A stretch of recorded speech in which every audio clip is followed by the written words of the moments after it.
Hey, welcome into the Stinkin podcast. Mark Schlereth here with Mike Evans. Thank you so much for downloading us. Do you download this? Yeah, I think so, right? For watching, whatever you do. Thank you. Appreciate you. Subscribe, tell all your friends and all that kind of stuff. Mike, how are you, buddy? Happy 4th of July week. Oh, yeah. We got to start with the fireworks that you set off last week. Oh. So we're doing our breakdown of the different divisions, Right. AFC North, NFC North. So last week, we got talking about the AFC North, and you dropped a few bombs about Lamar Jackson that got people hot.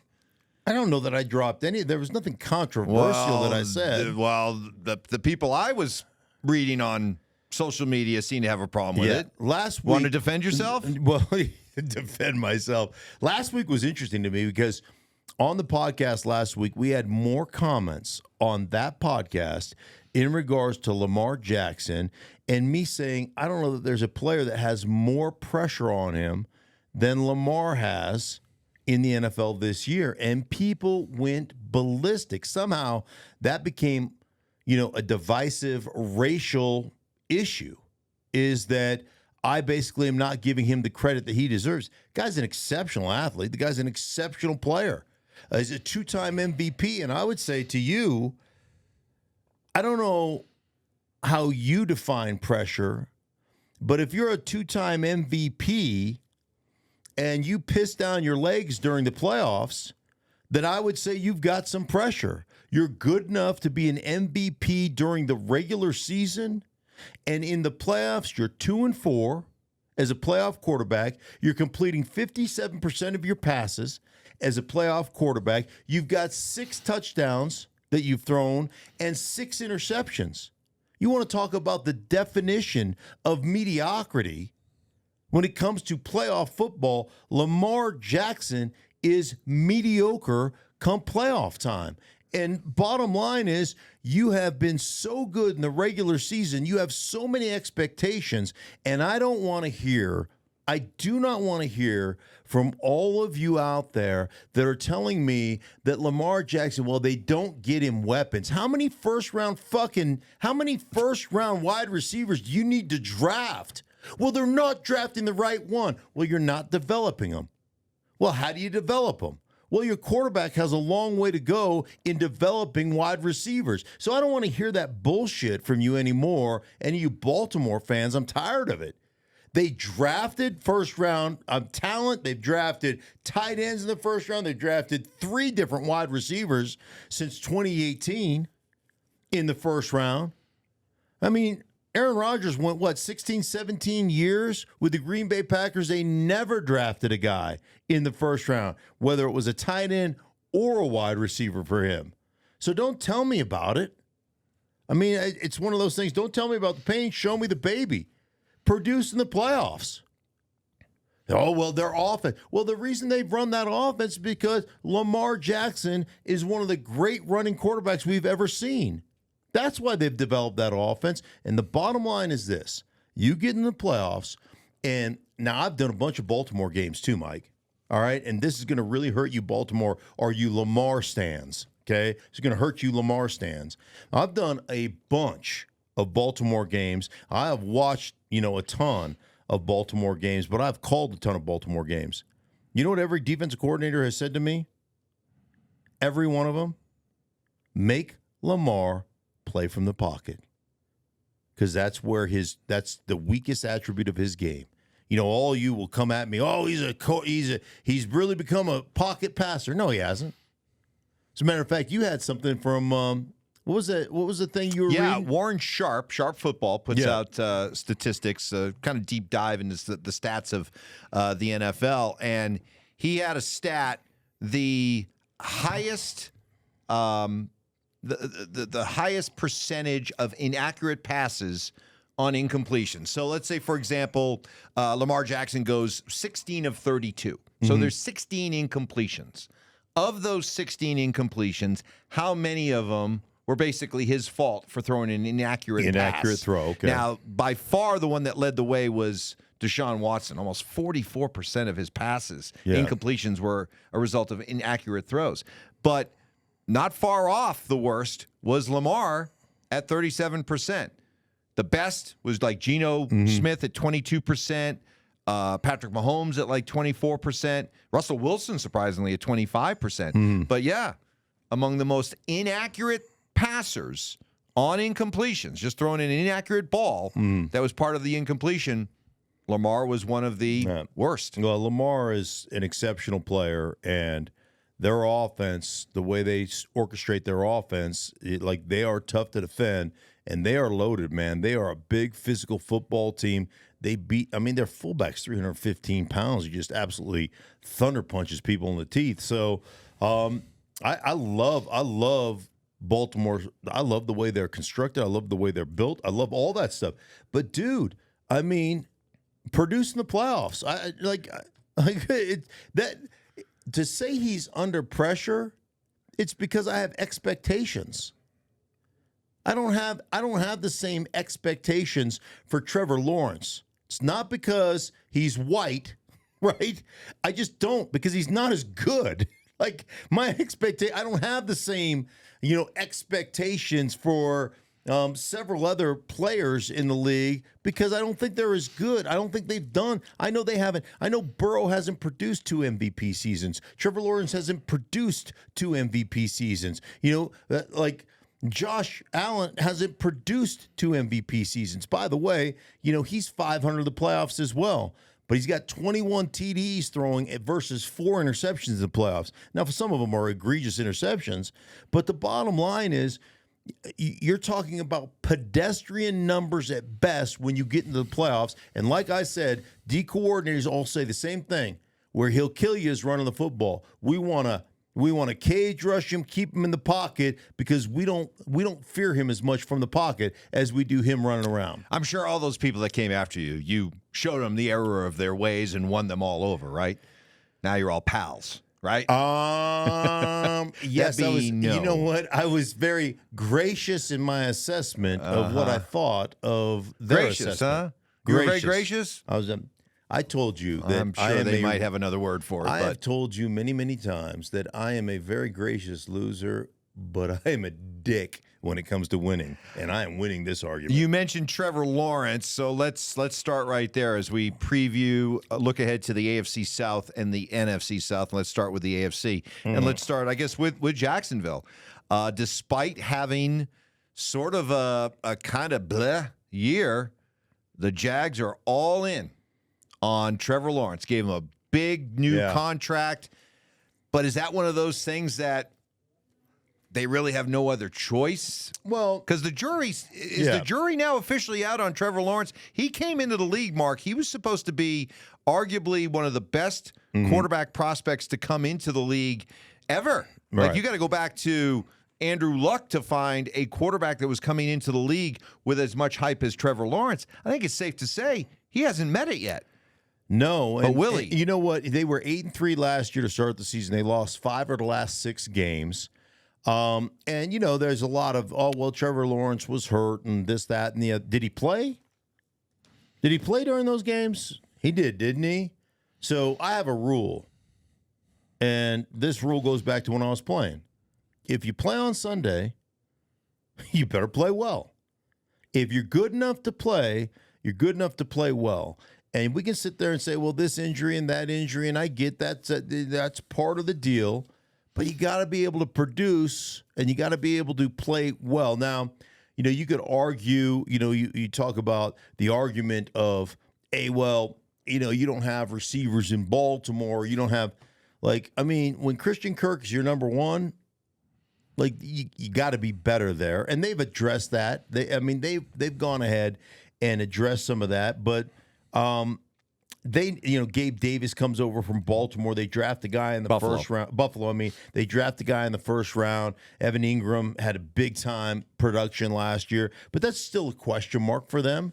That's that receiving core still. The running game, Travis Etienne went from 5.1 yard per carry in 2022 to 3.8 or whatever last year. So their run game wasn't as good. Their O-line, there's question marks there. I think they're an outstanding defense. I think they've got a lot of really good defensive players.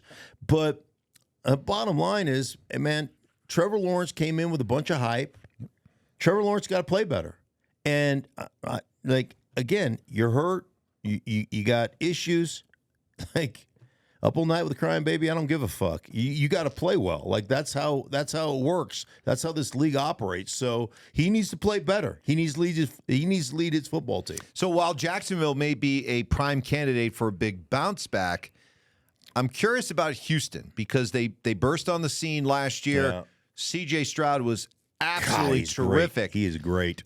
Is there any concern about the possibility of a regression, the league catching up to him a little bit, a sophomore slump when it comes to C.J. Stroud? It's a great question. I think a lot of that sophomore slump comes from when you're smelling your own fumes. And I'll be honest, like I had a bit of a sophomore slump. I came out as a rookie and played really well, and I really didn't play as good my second year, to the point where I got benched for a little while. And I look back on it, and it's that feeling of relaxation, like, oh, thank goodness I made it, And if I'm really, really being honest, that was on me. It wasn't on anybody other than me. So I look at C.J. Stroud, one, dude is exceptional, man. Like, his maturity level is, it is, like, this kid is one of the great people in this league. Not great, just great people. Not only a great player, he's got unbelievable commitment, Christian values. He walks the walk, talks the talk. He does everything right. And he is a stickler when it comes to doing things right from a practice standpoint, where, like, he's told me stories about how DeMeco Ryans gets frustrated with him because he's like, I didn't like that throw. I didn't like that decision. Let's run it back. I want the same receivers in, Robert Woods just runs a 40-yard go. I want Robert back in there because I want to do this again. He's a stickler for doing it right. And he's got humility that I think will not allow him to have a sophomore slump. Then you look at, I wrote some notes down. Nick Caserio, their GM, they went out and they struggled in their run game last year, and they were kind of between two systems, trying to put those systems in, and two backs that ran better, one back that ran better, like a Pierce, their running back runs better out of a gap situation where they were trying to run more zone stuff. Well, they went out and got Joe Mixon from Cincinnati. Really nice play there. They got Stephon Diggs. They already had Nico Collins, Tank Dell coming off the broken leg. They have Robert Woods. They have some of the Schultz, the tight end. They've got the receiving core. They add Diggs to it. And then Nick Caserio also goes not only Joe Mix, Diggs, Danielle Hunter, who is a Pro Bowl defensive edge player across from Will Anderson. Danico Autry, Danico Autry from Tennessee had 11.5 sacks last year. He is one of those players that goes under the radar. You want to talk about an edge-setting mother. Like, this dude is a live-ass football-playing Jesse. Like, they went out and loaded their team. Sounds like you don't think that there's a sophomore regression coming. If anything, is this a legitimate AFC championship team? This is a team that I could easily see playing in the AFC championship. Okay. And DeMeco Ryans is, again, one of those great dudes that brings energy, consistency. I think he's a hell of a coach. He lost out to Kevin Stefanski in the Coach of the Year balloting, and then went out in the AFC wildcard game, beat him 45-14. So, not that Stefanski didn't deserve it from Cleveland, playing 5 different quarterbacks, but DeMeco Ryans is a great young coach. So I would say, as we move on here, Indianapolis, is Anthony Richardson one of the more intriguing players in the NFL this year? Because highly touted, 4th overall pick, gets hurt early. A lot is being expected of him in Indianapolis. He's bulked up a little bit more, But here's a guy who he didn't finish a game last year. No. Played in 4 games, got hurt in all 4 of them. Yeah. So what do you see when you see Anthony Richardson? I always am concerned when the look how athletic I am videos start getting released. Looks like you're getting a headache. Like your migraine's coming on I here. just don't give a shit. Like rubbing your temples. Look how athletic I am. The video was floating around on the internet, I think this weekend, of him just doing reverse slams and dunking and then throwing 70-yard, shorts and T-shirt bombs. Like, I don't. It matters not to me. And I'm telling you what, your propensity to take off and try to run over NFL players, and I know you're physically gifted, and I know you're, one of the most supreme athletes ever drafted at the quarterback position, but defensive players are angry and they want to knock you out of games. And so now I will say this, Shane Steichen, their head coach, he's one of my favorite people in the league from the standpoint of, I think offensively, he just makes it easy for quarterbacks to kind of understand what we're doing and how progressions work. And, it's almost one of those, like I took a computer programming class when I was in college. I think I got a D. I'm pretty sure I got a D. Only thing keeping it from an F was you probably bought beers with your professor at midnight one night. That could have Got it certainly talked could up have to a D. Yeah, could have happened. D for diploma. That's what we used to say. So, but it was like, if this, then this, right? Yeah. Flow charts, Mark. Flow charts.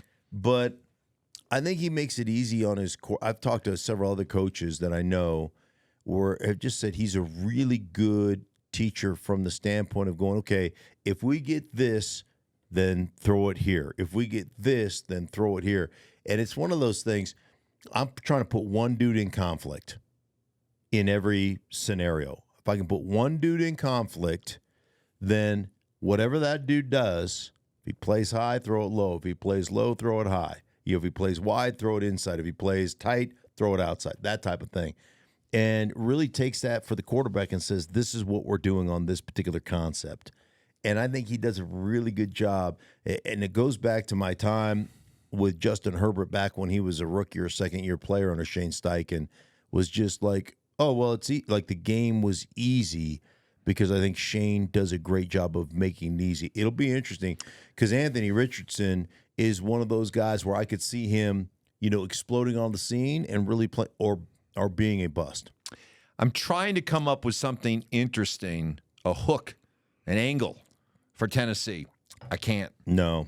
It just feels like starting over. No Right. Vrabel, no Derrick Henry. Yeah. It just feels like this is a complete reset. It feels to me like they go out and get Brian Callahan from Cincinnati, and and they've been awful up front. This went from one of the most dominant, physically dominant, offensive lines in football for a while with Derrick Henry to being abysmal the last 2 years. I think they had 64 sacks given up last year. I love the kid. I love the kid they drafted. Skoronski? I love that kid. I think that kid can really play. I love the kid they drafted. Didn't they? I think they drafted, let me just look really quick. Tennessee, the kid from, they got Cush, right? They went out and got Cush. Center from the Broncos, Lloyd Cushenberry. Lloyd Cushenberry. But that's, obviously Bill Callahan is, Brian's father. Bill Callahan's a legendary offensive line coach that they're leaning on to try and make that, happen. So it'll be very interesting to see exactly how that works. But there's more questions than there are answers here. And I think defensively they got some players, but they do look like a team that hasn't drafted well and now is going, okay, let us get into the passing aspect of the NFL where we really haven't been involved in that for the last several years. under Mike Vrabel. I guess the bright side for Titan fans would be, hey, this is a great chance for Will Levis to play a lot, show what he can do. And if you can come out of this season feeling like Levis is or can be your guy, then I think right there it becomes a successful season, right? Yeah. For all these teams who, don't figure to be going anywhere but are turning things over to young quarterbacks, if you can feel pretty confident, then I think it goes down as a successful season, even if you're only winning 4, 5, 6 games. Levis is one of those guys. He's athletic. Remember, he came out on the scene in that first game he started when Tannehill got hurt and threw 4 touchdowns, right? And they were all bombs, and everybody got excited. I mean, big-time arm talent. He's a pretty gifted athlete, but there was a lot of inconsistencies, like decision making. Just a lot of that kind of stuff that I think, we'll see year 2 of starting. But you're right. If you come out of it and go, hey man, we were only 5-12, yeah, right, 4-13, but Levis wasn't the issue. Levis was really good, and we've got something to build on. Then I think you've had. Then you look at it and go, okay, we're on the right track. Yeah, absolutely. Yeah. Let's go from the AFC South to the NFC South. And all last year, you would come on this podcast and say, man, the Atlanta Falcons, they're just a quarterback away from being a pretty good team. Yeah. Well, now they've gone from having no quarterbacks to too many quarterbacks. So whoever it is, and we assume it's going to be Kirk Cousins, is that enough to take a team that you felt had a good roster, but was a quarterback away? Now they got their quarterback. Yeah, I listen.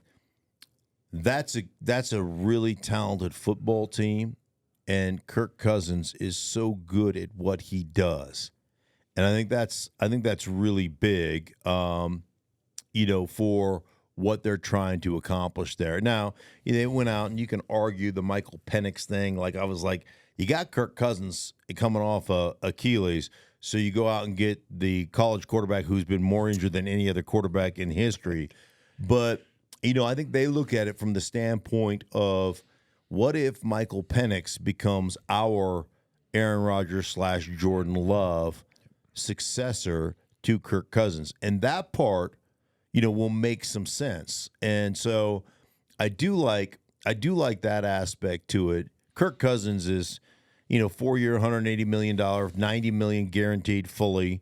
Raheem Morris, they get him and I love Raheem. Raheem's one of the great people in this league. He's the Bucs coach 2009 through 2011. When Dan Quinn got fired in 2020, he ended up taking over as the interim head coach. He gets another opportunity. And Raheem will be the first to tell you, hey, man, when I took over in Tampa, I wasn't ready.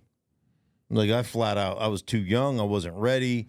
Like, he's ready now. He's got some maturity about him that I really like. But when you start looking, and the other thing is, from a coaching standpoint, if you remember, when he went to Atlanta, he moved from the defensive side of the ball to the offensive side of the ball. He coached wide receivers. He coached on the offensive side of the ball. So, coached with Kyle Shanahan, coaches with, has coached with Kyle in Atlanta, coached obviously with the Rams the last couple of years under Sean McVay. Like, I really think that he's a great pickup. When you start talking about their talent, Bijan Robinson was phenomenal last year. Set a Falcons record with 1,463 total yards. I love Tyler Algier. He's a big, strong kind of, just a dude running the ball. Kyle Pitts, the tight end they drafted, highest drafted tight end ever, 4th overall. He's had some injuries the last 2 years. But if you really look at Kyle Pitts, he's a receiver. And like, you've got to play him more as the X or whatever. You got to find that. Drake London, I think, is really good. Went out and got Mooney from Chicago, who's good. Rondell Moore from Arizona. Like, he's one of those Swiss Army knife kind of weapon guys that can carry the ball in the backfield. So I love it. And then Chris Lindstrom has become one of the best guards in football, a guy that I've gotten to know over the years. Jake Matthews is a good player. They've got they drafted this kid last year, Bergeron, I think his name is, who was really good. Dolman's a good center. Like, they're loaded offensive line wise. Caleb McGarry is a good, like, you got to protect him in pass pro. You can't drop back 40 times. You're going to lose. But he's a big physical Viking. I mean, the dude is like, when you see him, he's a freak show. He's right off the – what's that show, the Viking? Was it a Viking show? Vikings, yeah. Yeah, he should be on that show. He should be on it. Yeah, he is. He's like a Viking. A marauder. Like just one of those fur outfits. Pillager. Yeah, fur outfits, with just one and the helmet with the spikes on it. Like just that's pillaging. Yes. Looting and pillaging. Yes, that's what he does. So, Kirk Cousins for a long time has been known as a quarterback who will put up really good numbers, really good stats, but the wins don't tend to translate. Right. Are we at a point now where you could say the same thing about Derek Carr? Yeah. Derek Carr last year, I thought the Saints were the most talented team in that division. And Derek Carr going to New Orleans, I thought was just a great pickup. And their head coach, Dennis Allen's on the hot seat. There's no question about that. But they go 9-8 last year. Derek Carr puts up almost 70% of his completion percentage, 68.4, almost 4,000 yards, 25 TDs and 8 interceptions. They end up going 9-8 with a weak schedule. At some point, you got to look at Derek Carr. Now, the other thing is they fired their offensive coordinator. He's in Denver now, Pete Carmichael, right? They fire him, and Pete's one of those guys that always had the security of Sean Payton. Right. So really good at organizing and explaining and stuff. I always say this about offensive coordinators. There's guys who call an offense and guys who call plays. And he just felt like a guy who called plays. Now you're getting Clint Kubiak, who's straight out of that West Coast system, Gary Kubiak's son, and has had some success in Minnesota. It's been around a little bit, but Clint's taken over that offense. Rick Dennison is there now, one of his guys, O-line coach for a long time, as a senior offensive coordinator or senior offensive consultant, whatever he is. I think, and Derek Carr, say what you will about Derek Carr. I've always thought Derek Carr is a really good player. Derek Carr really felt like he was going to thrive under John Gruden's offense. And, there was a couple of years there where they were trying to get some offensive players. They didn't really have a whole lot, but he loved John Gruden. He's going to be back into that system. I think it's a great system. Alvin Kamara should get a resurgence. They've got the Miller kid out there. Chris Olave is a great player. Rashid Shaheed could flat out. He's one of the fastest guys in football. It'll be interesting. Their offensive line, that'll be interesting. They got the kid out of Oregon State who I loved, Fuaga. That dude is a beast. Although he played right tackle, I think he'll move to left tackle. I think he's played some left tackle there. They need to figure out Trevor Penning. Remember the kid out of, I think it was Northern Iowa they drafted, just big physical kid, has had some injury issues and just some, he's one of those dudes that just is going to try to fight you and gets himself in trouble with some penalties. They need to figure him out, but I think he could be a right tackle for them. Ruiz is good. I like where they are right there. I really do. And so I think offensively they could be good. Defensively, they're always going to be good. Granderson's a good player. Demario Davis just is ageless. He just is always playing well. Cam Jordan, same thing. Cam Jordan's the same thing. He's just ageless. They went out and got Chase Young, which I question a little bit. Why hasn't he lived up to the hype? What was he, second, third overall pick? Second overall. Why hasn't he lived up to the... Even when he won the defensive rookie of the year, I thought somebody else, I thought there was a couple other guys that deserved that award. And then he tore his ACL, and he's just never really totally recovered from that. And, and then Montez Sweat was a much better player in Washington than him. I don't know. I just never really fully recovered and, went and played some in San Francisco last year. But, it'll be interesting to see exactly how he plays. In Tampa, I guess the big question is, was the Baker revival a year ago the real deal? And will he continue to build upon it? I love the Baker story. Signed a flyer deal for $4 million. You were critical of him early on in his NFL career. Well, wasn't it good? It was not very good. So, yes, I was critical of Baker.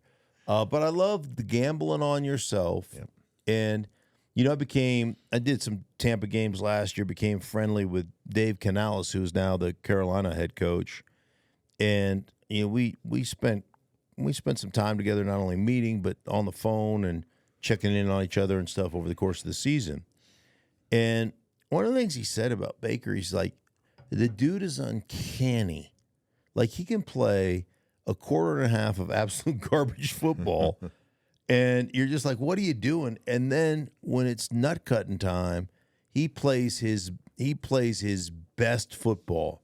Just is remarkable when the pressure's on how much better he plays. And it's interesting. Like he earned a big deal from them, and I just couldn't, like, he's a guy I couldn't be happier for. I really do like him. I always tell the truth, but I really do like the guy, and gambled on himself and really panned out. And then, they jump in, they blow out. I think they blew out Philadelphia in that playoff game. So really like him. They got to run the ball better. Rashid White he's got to be better. Only averaged 3.6 a carry. But like, I think, you look at Chris Godwin and Mike Evans, that might be one of the best duos in football. With their ability, they got the Palmer. I think it's Palmer kid who's a flyer on the outside as well. Otten, their tight end, I thought played pretty well. So they've got some players, to be sure. I think their back end is really good. They got Jordan Whitehead back to pair with Antoine Winfield Jr., who's an outstanding player. Jamel Dean is a good player. Like, and one of my favorite guys in the league is Levante David. I just think that guy's a great player. So it'll be interesting. And Todd Bowles, their head coach, who calls the defensive plays, he's always going to be incredibly aggressive. They're always going to pressure the quarterback. They're going to blitz a lot. They've had production. Cansey, the kid they drafted, I think it's a year ago or whatever, he played pretty well, especially toward the end of the season. Vita Vea is a huge space eater. So defensively, I think they're always going to be good. They need to be a little bit more balanced in the run game. But Baker, like I said, Baker really shined last year. Finally, in Carolina, hey, no pressure, Bryce Young.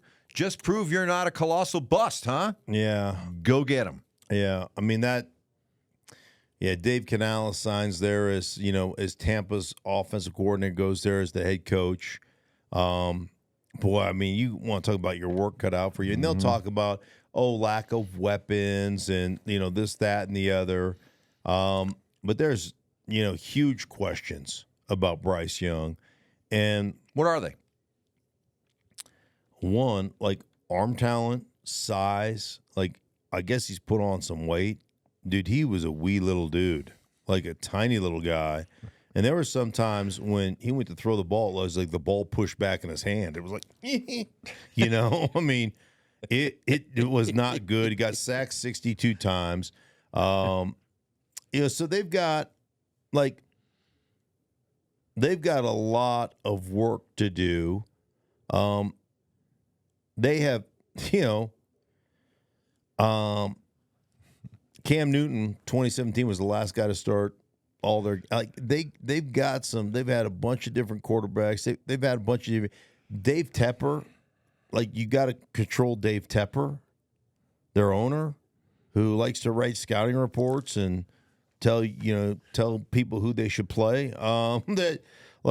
There is a lot going on there. You got Johnson from Pittsburgh, the Xavier Legette kid, who is a treasure. Wow. I mean, that dude is like deep South Folks, Louisiana. Look up Xavier Legette and just listen and just marvel. Just enjoy. You'll think you're watching Waterboy again. Right. It is rich. It's awesome. I hope that guy is a super Pro Bowl, all-pro player, because he's worth the listen. Adam Thielen had a big year, 103 catches, but he was like the only guy, just over 1,000 yards. Let me just tell you this: this is where sacks get in the way of like how we view what defensive linemen do. Derek Brown was a one-man freaking ass-kicking wrecking crew and probably had 2 sacks on the season. I mean, you want to talk about a dude that's 300 and whatever pounds and doesn't seem to get tired. Like, he plays 50-some-odd plays a game and absolutely destroys the line of scrimmage. He's not a good player. He is a great, great player. They've got to have J.C. Horn, who's missed, I think, 29 of 51 games since being drafted as a corner, a shutdown corner in the first round. That dude's got to be healthy, and he's got to play. But there are, again, this is one of those, a lot more, like Tennessee, a lot more questions than there are answers with the Carolina Panthers. And again, if they can come out of this second year kind of with a sigh of relief that, okay, Bryce Young made a lot of strides in year 2, we can feel better about the direction we're going with him, then it can be a good year. Right. Again, it can be a good year. So handicap for me, 1 through 4, the NFC South. Okay, I'm gonna go Falcons 1. Then I'm gonna go Bucks 2. Then I'm gonna go Saints, and then way down at the bottom, I'm gonna go Carolina Panthers. Tampa good enough to maybe squeeze in as a wild card? That division should, like that, they're going to play tougher. But yeah, I think they're good. I think defensively they're always going to be good. And then if they can increase the value of their running game, I think their receiving core and what they do up front, they'll be okay. Yeah, I think they've got the opportunity to be a potential wild card team. And circling back to the AFC South, 1 through 4, how you rank them? I go Houston 1, Jacksonville 2, Indy, and then Tennessee. Okay. Yeah. Okay. And I think Houston's legit. And I don't think there's going to be a sophomore slump. I think C.J. Stroud is going to be a all-pro. Like one of the, if you were to start a franchise with a young quarterback, which young quarterback would you pick? I don't think C.J. Stroud's the wrong answer. I think that kid is made of the right stuff. Okay. Sounds good. All right, buddy. Hey, for everybody involved in the Stink Truth podcast, we appreciate you guys being with us. We will be back with you later on in the week to go what we got, NFC and AFC West. That's it. Those are the last divisions we have to go through, so we will do that later on in the week. We appreciate you subscribing. Thank you so much for all your comments and sharing with us. We appreciate it. And like I said, we'll talk to you later in the week. Hey, for everybody involved in the Stinky Truth, we thank you so much. Thank you for watching. If you enjoyed the video, please make sure you don't forget to give us a thumbs up, subscribe to our channel for more content just like this. If you want to see more of our videos, you can also be sure to check out our playlist. Let us know exactly what you think in the comments below. We appreciate you guys so much for being a part of that. Don't forget to follow us on social media to stay up to date on our latest updates. Links are in the description. Thanks again for watching, and we'll see you in the next video.